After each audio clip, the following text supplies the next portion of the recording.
Have you ever heard of the Don Juan Pond in Antarctica? It's the saltiest place on Earth, next to the View. If you've ever had something in your life to be thankful for, be thankful I watched The View so you don't have to. So this episode, November 6, 2024, oh yeah, the day after the election. They must have forgot that you're supposed to throw the salt over your shoulder and not on everyone else.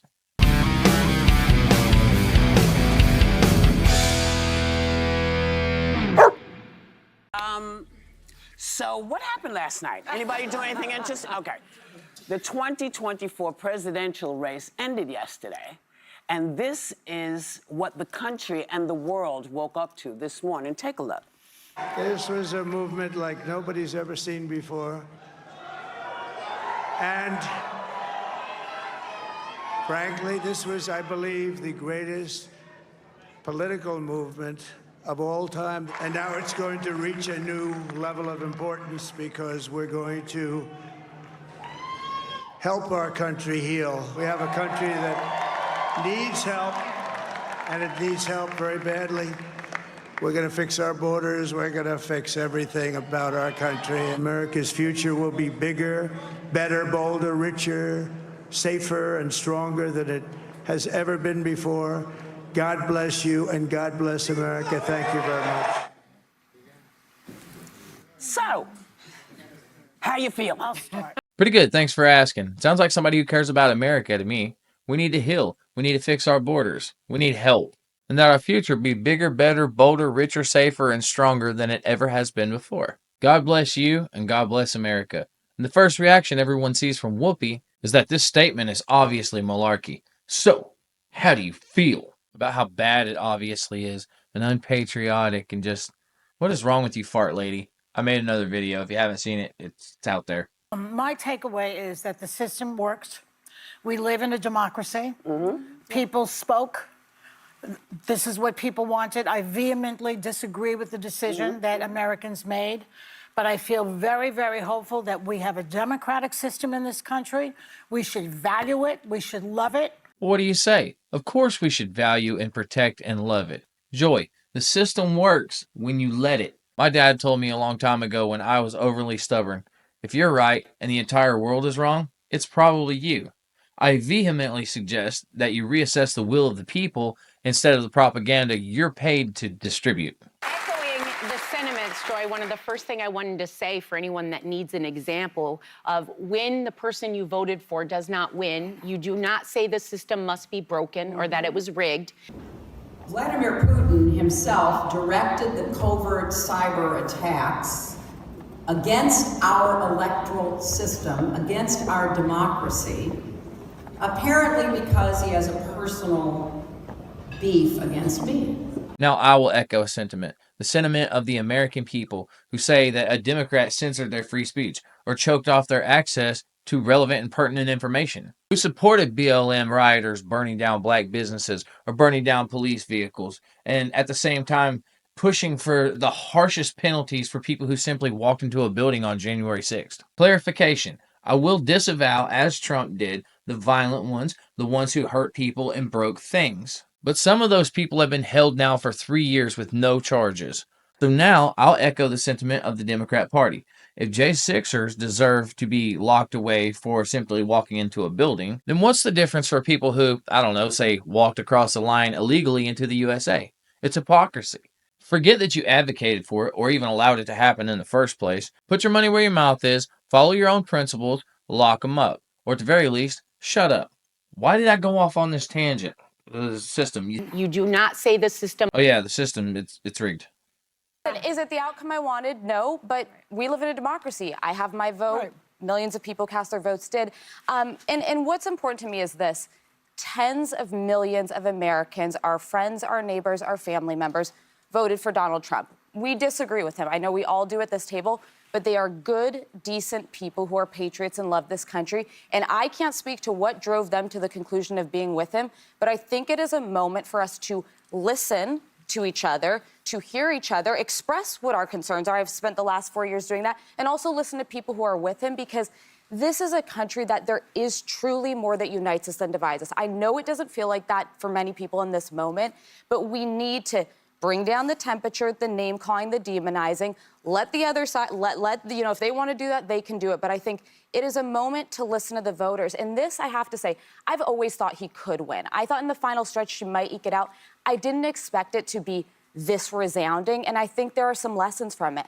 I think we forget about rural America. I think the working class feels left behind. They feel like the powerful, the elite only care about them and their power. And he spoke to them. We may not have liked his words, but they turned out for him. I mean, the map was, it was beyond Reagan what we saw last night. And I think we need to start listening more about the concerns of everyday Americans who feel like this system is failing When Reagan them. won, I remember the whole map was red.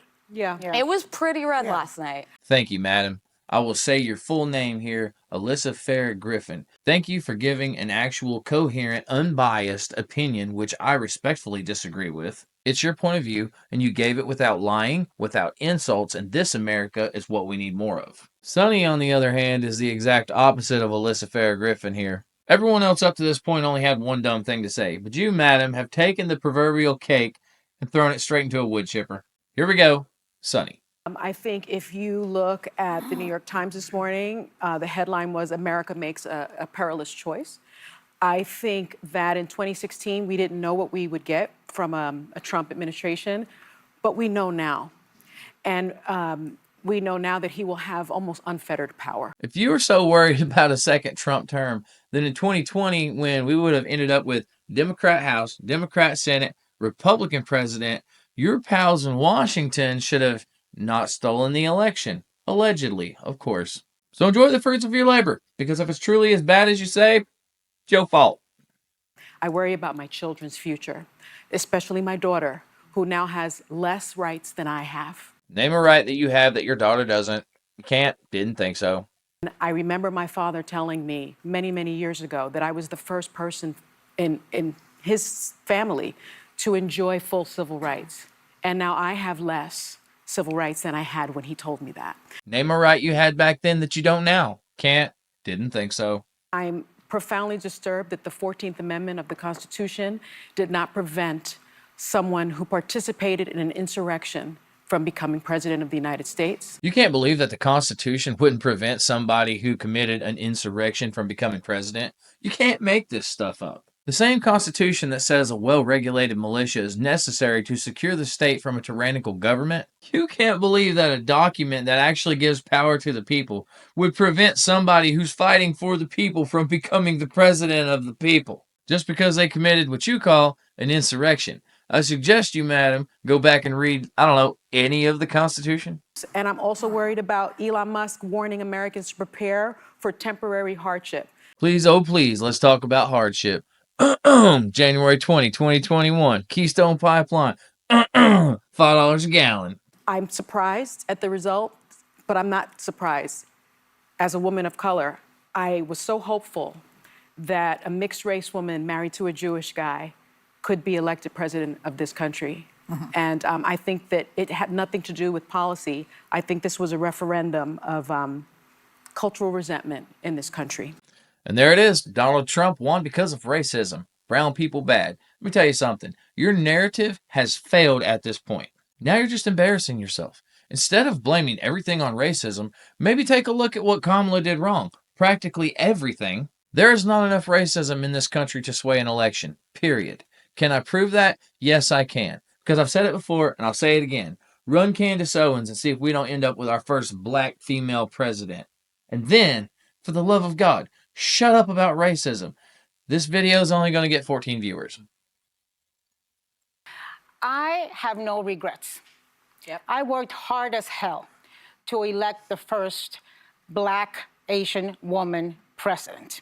History slipped through our fingers again. Thank you, Anna, for letting me get back to the easy work. You probably would have won if you weren't trying to help get a Black Asian woman elected. If you would have instead tried to help somebody who deserves the role of commander-in-chief, leader of the free world by their merits, you would have fared a little better. I worked hard as hell for Donald Trump not to be president. But today, unlike Donald Trump and his followers, I acknowledge that he won. I hope for the best for our country. Vladimir Putin himself directed the covert cyber attacks. And think about this. She did this in 2 months. No. She did this in 2 months. She did what? In 2 months? In her entire life, she's done nothing except, work very hard. It's hard for some of us to hear that rhetoric Yeah. after 50 years, after 70 years. To hear that rhetoric coming back, to hear things that came out of people's mouths. I just want to make sure we're on the same page about the rhetoric that's hard for you to hear this morning. Help our country heal. We have a country that needs help, and it needs help very badly. We're going to fix our borders. We're going to fix everything about our country. America's future will be bigger, better, bolder, richer, safer, and stronger than it has ever been before. God bless you, and God bless America. Thank you very much. That rhetoric, right? Am I right? It's hard for some of us to hear that rhetoric. That rhetoric. You know what gets me? The exit polls showed, according to our research department here at ABC News, the state of democracy was the top issue to voters overall.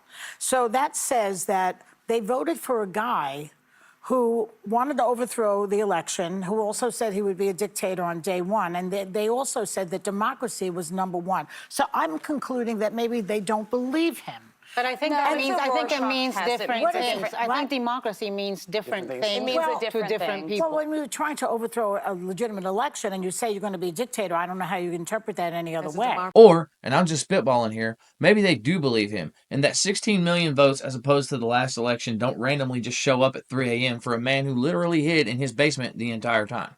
Hillary in 2016 was at least somewhat spirited, and she got 16 million less votes. And after thousands of people stood up in court and testified under penalty of perjury that I saw something messed up happen at the polls, we the people wanted our vote to count, and that's why we, madam, voted.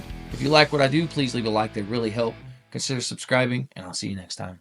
Well, when I got out of the car today, because nobody will let me drive, War coming at your door. You start to scream out loud. Wu-Tang's back for more. Yes, the hour's 4. I told you before.